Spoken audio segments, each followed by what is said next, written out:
Bienvenue à tous, Paris-Saclay TV, c'est reparti pour un tour. Nous voici au plateau des projets, c'est à Orsay, un lieu qui nous permet d'appréhender votre territoire qui se construit, se réinvente. C'est un lieu de concertation, d'échange, un outil pédagogique aussi pour les enseignants et les élèves, comme ceux du lycée Saint-Nicolas-d'Igny ou ceux du lycée Henri IV à Paris. Vous entendrez leurs témoignages. Des élèves qui choisiront peut-être d'intégrer l'université Paris-Saclay. Retour dans cette émission sur cette rentrée inédite. C'est la première pour le campus Paris-Saclay. À suivre les explications du président de l'université Paris-Saclay, Gilles Bloch. Imaginez construire ce pôle d'excellence entraîne aussi des questions pratiques. Comment chauffer tous les bâtiments, ceux qui existent mais ceux qui vont se construire aussi? Eh bien la réponse est sous nos pieds, nous allons vous expliquer tout cela. Enfin, connaissez-vous les MOOC? Il s'agit de cours ouverts en ligne sur Internet. Les plus grandes écoles s'y mettent comme Polytechnique, HEC, c'est notre rubrique décryptage. Et nous terminerons cette émission avec notre agenda, tous les événements à ne surtout pas rater.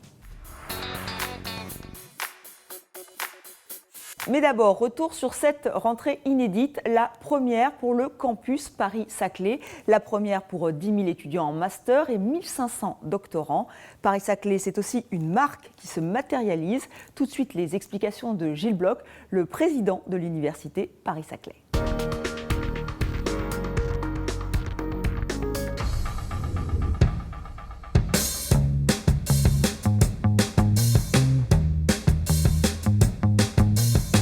La rentrée 2015 de l'université Paris-Saclay, c'est la première rentrée où l'université en tant que telle va accueillir des étudiants au sein des établissements qui sont membres de l'université Paris-Saclay avec 3 faits très marquants.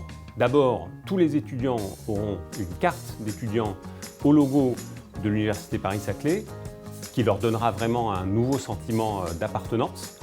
Ces cartes porteront aussi la marque des établissements, mais nous devons créer aussi ce sentiment plus collectif au niveau de Paris-Saclay. C'est aussi la première fois que nous accueillons des étudiants en master. Ces masters ont été accrédités au niveau de l'université Paris-Saclay, 49 mentions de master.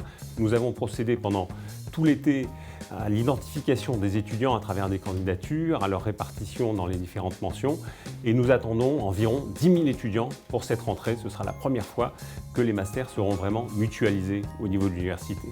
Il y aura aussi des étudiants en doctorat. Les écoles doctorales ont été totalement fusionnées au niveau des 18 établissements. Environ 1 500 étudiants sont attendus, qui là aussi seront le fer de lance de notre université. Dernier point que je n'ai pas évoqué, c'est la recherche. Cette rentrée sera aussi le moment où la signature commune de l'université Paris-Saclay va être lancée. Tous les articles, entre 8 et 10 000, suivant comment on les compte chaque année, porteront dorénavant cette nouvelle marque Université Paris-Saclay qui permettra de nous rendre plus visibles depuis l'international.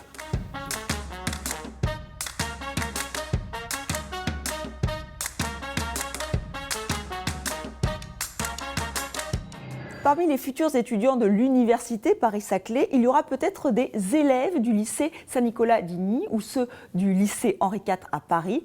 Ils ont pu se rendre compte des défis relevés par votre territoire et surtout des opportunités liées à ce pôle d'excellence. En venant ici au plateau des projets à Orsay, nous les avons suivis lors de cette visite.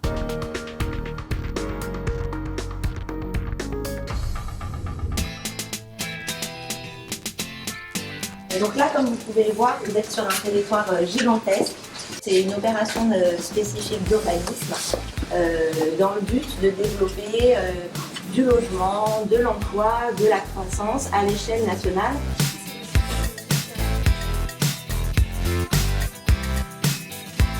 Notre lycée, qui est un lycée en fait agricole, et donc mon groupe d'élèves là ici présents sont des secondes générales, mais ils ont un module d'exploration qui est spécifique au ministère de l'Agriculture, à l'enseignement agricole, et qui s'appelle Écologie, Agriculture, Territoire, Développement durable. Et donc dans le cadre de ce module, j'ai cherché donc à travailler sur un territoire en particulier, proche du lycée, et à montrer un petit peu la problématique d'aménagement, les conflits d'usage éventuellement qu'il peut y avoir sur ce territoire, les spécificités. Et donc le plateau de Saclay était un très bon territoire justement pour enquêter dessus. Pour les élèves, c'est intéressant parce que c'est s'intéresser à différents domaines et à différents acteurs surtout. Donc finalement, c'est en pluridisciplinarité avec plusieurs disciplines, l'histoire géo, l'agronomie, l'économie, l'écologie aussi. L'aménagement qui est prévu donc avec la densification d'entreprises, de structures de recherche, de structures d'enseignement, pour nous de toute façon c'est un atout pour l'établissement parce que c'est une façon aussi de faire venir des élèves qui pourront faire une poursuite d'études ensuite sur ce territoire, sachant que nous avons un internat, nous avons des élèves qui arrivent aussi de loin. Donc c'est vrai que c'est une attractivité en plus, on va dire, pour notre établissement. Le projet Paris-Saclay, il est bénéfique, surtout les plans possibles, parce qu'il y aura de nouvelles entreprises, et pas seulement, il y aura des logements, il y aura des espaces verts. À la base, mes études, je voulais les faire à la Sorbonne. Donc maintenant, avec tout ce que j'ai appris aujourd'hui, j'envisage aussi de continuer mes études ici. Et maintenant, une question pratique. Comment chauffer, comment refroidir ce site gigantesque? Eh bien, la réponse, elle est sous nos pieds grâce à la géothermie profonde. C'est tout un réseau chaleur et froid qui va être mis en œuvre. Objectif, développer une énergie locale, propre, renouvelable. Voyez ce reportage.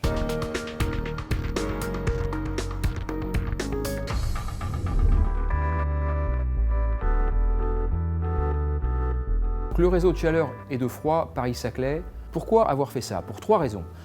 D'abord, c'est une énergie locale, ce qui est une garantie forte. Deuxièmement, c'est une énergie renouvelable et propre, décarbonée, très bonne performance environnementale. Et troisièmement, c'est une énergie à prix contrôlé. Nous en connaissons le coût aujourd'hui et demain. Il n'y a pas d'aléa de marché sur le coût de cette économie. C'est une grande sécurité pour ceux qui vont devoir se chauffer ou se refroidir sur le plateau. Le système est basé sur la géothermie, donc il s'agit d'aller récupérer à 700 mètres de profondeur de l'eau à 28 degrés. On va faire circuler dans une boucle dit réseau tempéré. Cette boucle tempérée va permettre de produire de la chaleur, du froid, mais aussi aux bâtiments d'échanger de l'énergie lorsqu'ils seraient excédentaires ou déficitaires dans leur profil d'usage. L'ensemble de ce réseau irrigue une centaine de bâtiments qui vont être tous connectés à une fibre optique dite fibre énergie qui va permettre de créer le Smart Grid Campus Saclay. Et tous les bâtiments vont pouvoir agir sur un système global entre la production et leurs besoins de manière à optimiser la consommation d'énergie de chaque bâtiment. Nous avons sur ce site, existant et à venir, des bâtiments avec un profil énergétique très particulier qui ont des process lourds pour créer du froid et qui donc rejettent du chaud. Et grâce à la boucle que nous allons créer dans le cadre de ce réseau, ce chaud ne sera pas perdu et envoyé dans l'atmosphère, mais remis sur la boucle pour chauffer les voisins. Le projet de réalisation de cet ouvrage, cette infrastructure, s'étale sur 7 ans, donc de 2016 à 2021.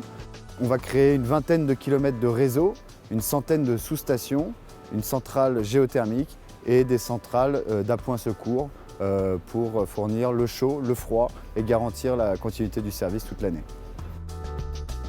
Le réseau de chaleur et de froid Paris-Saclay va très vite devenir une réalité. Nous avons la contrainte et quelque part la chance d'être tirés par les premiers arrivés de bâtiments sur le plateau. Et vous voyez que les chantiers sont aujourd'hui nombreux sur le plateau. Ces bâtiments qui sont en train de sortir de terre seront desservis par le réseau de chaleur et de froid. Et donc le déploiement de cette infrastructure énergétique est déjà engagé et doit aller très vite pour pouvoir les satisfaire. Avant de vous dévoiler l'agenda du mois, connaissez-vous les MOOC? Il s'agit de cours massifs en ligne, un enseignement qui se fait sur Internet. Il suffit d'avoir un ordinateur comme celui-ci. Les grandes écoles s'y mettent, comme Polytechnique ou HEC. C'est notre rubrique décryptage.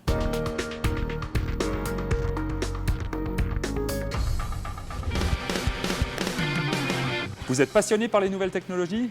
Vous rêvez de créer votre start-up, d'en rejoindre une? Nous avons créé ce cours pour vous. Les MOOC, en fait Massive Online Open Courses, sont des cours massifs, en ligne, ouverts au public le plus large possible et présentant des sujets extrêmement divers. nous avons un cours spécifique à l'IX sur la création d'entreprises innovantes, mais nous avons décidé en lien avec HEC de créer un cours sur création et développement d'une entreprise technologique. Avec le développement des MOOC, il nous a semblé utile d'explorer ces nouveaux territoires de transmission du savoir avec ces nouveaux dispositifs qui ne consistent pas simplement à donner des cours en ligne, mais également à créer une interaction de plusieurs milliers de personnes sur des forums de discussion. Et donc pour nous, le lancement de ce MOOC était une sorte d'initiative de recherche-développement pour tester, d'avoir un échange avec des publics avec lesquels on n'échangeait pas naturellement. Ce qui nous a amené à lancer ce MOOC, qui à ce jour a totalisé plus de 10 500 inscrits, venant de 140 pays différents, avec la structure traditionnelle d'un MOOC, à savoir des sessions vidéo étalées sur 5 semaines à raison d'1 heure de vidéo tous les mois, et toute une série d'échanges sur un forum, des quiz. Donc évidemment, en l'espace de 5 heures cumulées de vidéos, on ne se substitue pas à une formation à HEC ou à Polytechnique ou à un Master in Business Administration, mais on fait passer des messages essentiels et on est le catalyseur d'une discussion stratégique. Il s'agit de mettre à disposition du plateau de Saclay ces contenus qui sont déjà portés non seulement par des enseignants, des experts et des entrepreneurs de l'IX, mais par des entrepreneurs et des experts issus de l'ensemble de l'université Plateau de Saclay. Et d'emblée, dans la structuration de ce MOOC, notre intention a été d'ouvrir cela pour devenir un des outils de référence en matière de sensibilisation à la création d'entreprises innovantes et à la création d'entreprises technologiques en particulier.